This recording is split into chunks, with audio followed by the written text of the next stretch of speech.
triggers, traumas, and implicit memory. Last month, I got a job as a ghostwriter. Ghostwriting is a lot like being a doula, only for books, not babies.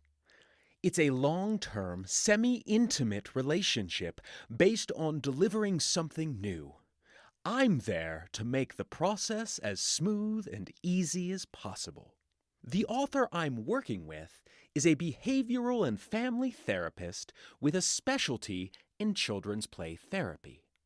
She has over 30 years of experience in her field and came to the point in her career when it was time to put the pen to paper, or fingers to keys as it were, to share what she's learned. But she wanted help, so she hired me. One of her stories is intense. It involves a repressed memory of an early childhood kidnapping flooding back into consciousness and overwhelming the woman 20 years later. Like I said, intense. 3 psychological concepts are central to her story: traumas, triggers, and implicit memory. As a writer, not a therapist, I didn't have a great grasp of what these ideas were and how they were related. Here's what I've learned. Traumas are anything in our lives which impact us greatly and are beyond our control. Note how broad a definition this is. Uncontrollable events which happen regardless of our wishes and wants and have a large impact. Yeah, that's another name for life. Triggers happen in the present. They are circumstances which relate to traumas from our past and activate or trigger our implicit memories. Implicit memory is what it's called when our bodies store emotions from events in non-brain places, like our hips, shoulders, digestive tracts, skin, etc. It's an unconscious process and usually the result of experiencing trauma. Our implicit memories can surface in a number of different ways when triggered.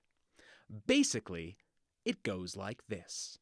Things happen to us which we don't like and can't control. Traumas. Our bodies, unbeknownst to us, store our emotional reactions to these events. Implicit memory.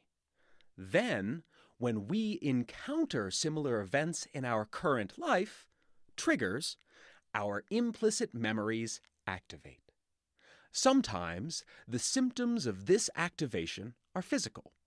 Joint pain, abdominal distress, skin rashes, and full-on sensory flashbacks are all possible. Sometimes the symptoms are emotional. Outsized or extra reactions to seemingly innocuous events is another example. In order to shine a little more light on how these 3 ideas are related and the havoc they cause, I'm going to use my own life as an example. My trauma. During and after college, I was in a serious relationship with a woman named Gwen. Things with Gwen were great, until they weren't. When I was 26, my relationship with Gwen fell apart. She loved to travel and decided to go study yoga in India for 3 months. 2/3 of the way through her trip, we were going to meet in Nepal and hike the Annapurnas.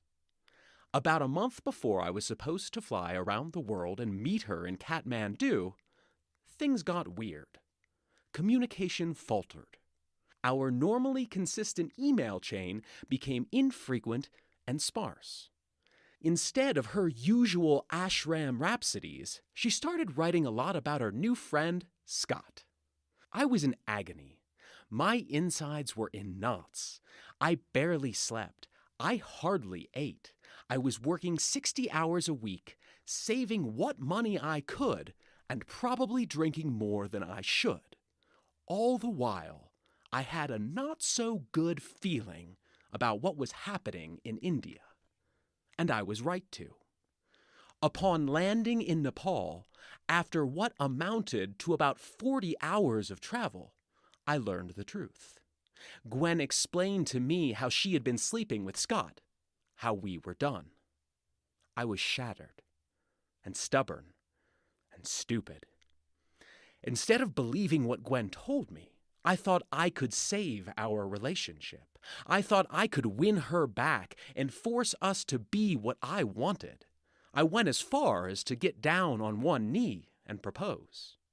With tears in her eyes, on New Year's Eve 2007, she shook her head and said, "No, it's too late." Implicit memory. I didn't take it well, but instead of mourning the dissolution of my 7-year relationship, I forged ahead with a brave face. I told everyone who asked I was doing fine. But I wasn't. I was tamping down my emotions. I refused to admit the bitterness, anger, or even sadness I felt. And the more I denied my feelings, the worse I got physically. There were days without eating. There were nights without sleeping. Eventually, there were shooting pains assaulting my abdomen regularly. Then, one day, all my symptoms disappeared. At the time, I thought it was because I had worked through all I needed to. But I was wrong. After weeks of trying to pretend they didn't exist and bury the mess of my emotions, they finally got the hint. Since I wasn't making room for them consciously, they decided to go underground. My emotions sought refuge in the only place available to them, my unconscious. All the feelings I refused to feel became implicit memory. Gwen 2.0. Fast forward 10 years. I'd spent the last decade looking for love. I dated a couple girls, none very seriously. I slept with a couple more, none for too long. Anytime things started to feel too real, I'd bolt. Anytime anyone asked if I was over Gwen, I'd answer, "Of course, it's been X number of years. That's ancient history." Then, one day while tending bar on a slow afternoon, in walks a fox. Blonde hair, blue eyes, legs for days, quick wits, and a head full of smarts. I had no chance. We chat. We laugh. We flirt. At some point, I offer my hand and say, "You're fun to talk to. What's your name?" She shakes my hand and smiles. "Gwen," she says. Gwen 2.0 and I date for the next 18 months. Things are pretty great. We have a lot of fun, there's a lot of love, and an easy vibe between us. But she's a teacher and couldn't find a permanent position with any of the schools in the small town where we lived. So she started looking elsewhere. She eventually found a gig in a different state. "Okay, Max," I said to myself, "last time you dated a Gwen and she wanted to leave, you did everything in your power to make her stay, and it didn't work. This time, do the opposite. Try everything you can to facilitate this move and see what happens." And I did. I tried to work with what was happening in my life instead of against it. So, we got into a car and moved Gwen to her new home. I can honestly say I figured this would be the end of my Gwen 2.0 saga. But it wasn't. We stayed in touch. She came to see me on all her breaks. She got a summer job where I live. Things were working. Mostly. Triggers. See, Gwen 2.0 is great. I love her. I do. But she has what I call a hypothermic stress response. When she gets stressed, she pulls all her energy from the non-essential and reroutes it to the crucial. Usually, This means the communication between us degrades as she pours everything she's got into being a fantastic teacher. I know this about her. She has told me as much. But every time it happens, I freak out. Holy shit, I think. She's got another dude down there. I know it. That's the story I'd tell myself automatically. As soon as there was any lapse in communication, a single unanswered text, trigger, my mind would spin tales of infidelity, trauma. My body would react too. My appetite would vanish. Sleep couldn't be found. The entirety of my digestive tract would feel like there were needles passing through it. Implicit memory. Things came to a head in February. Scared and confused by what was happening, I went to see the doctor. They ran tests. A few days later, they called to say there was nothing physically wrong. After a long heart-to-heart with Gwen 2.0, I began to feel better. My appetite returned. I started sleeping again. My innards stopped hating me. A few short weeks later, it was spring break. Gwen 2.0 and I spent a lovely couple of days together. But as our time drew to a close, I witnessed myself behaving strangely. I was short and on edge. Innocent questions like, "Hey, do you want me to make more coffee?" were met with petulant responses of, "Why? Did you drink it all already?" That's not normal for me. The morning she left was worse. It was like sadness and anger were playing catch, and I was the ball they were bouncing back and forth.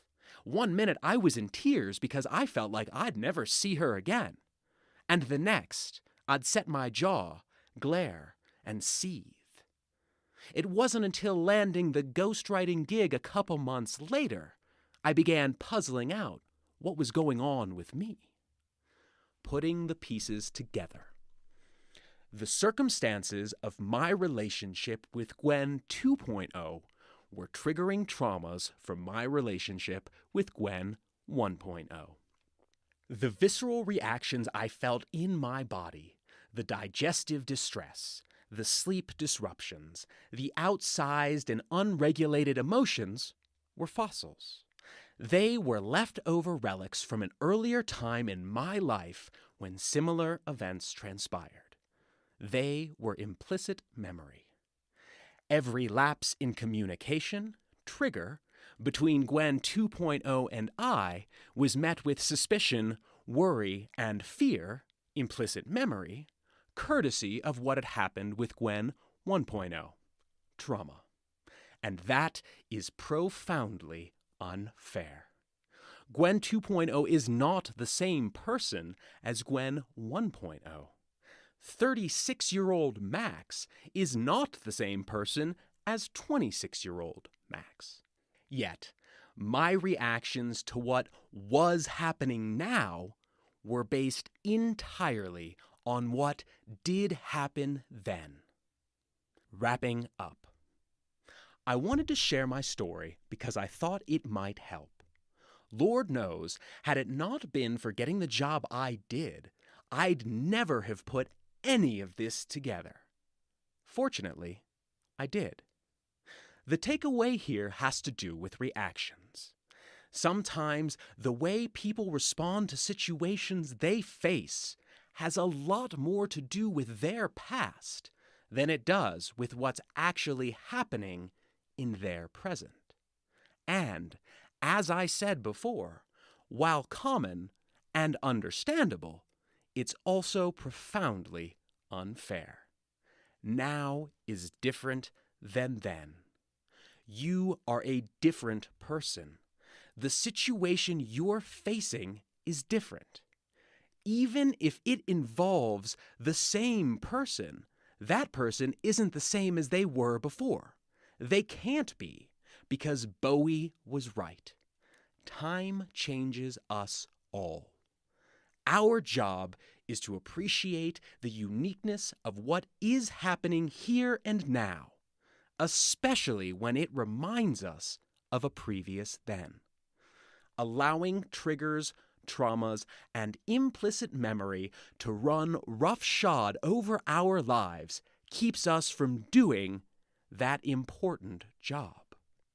A couple hours ago, I texted Gwen 2.0. The school year is starting, and she's stressed. I doubt she's texted me back, but it's cool. I know she's busy. So, I'm going to check my phone, make a sandwich, take a nap, and not worry about some dude named Scott.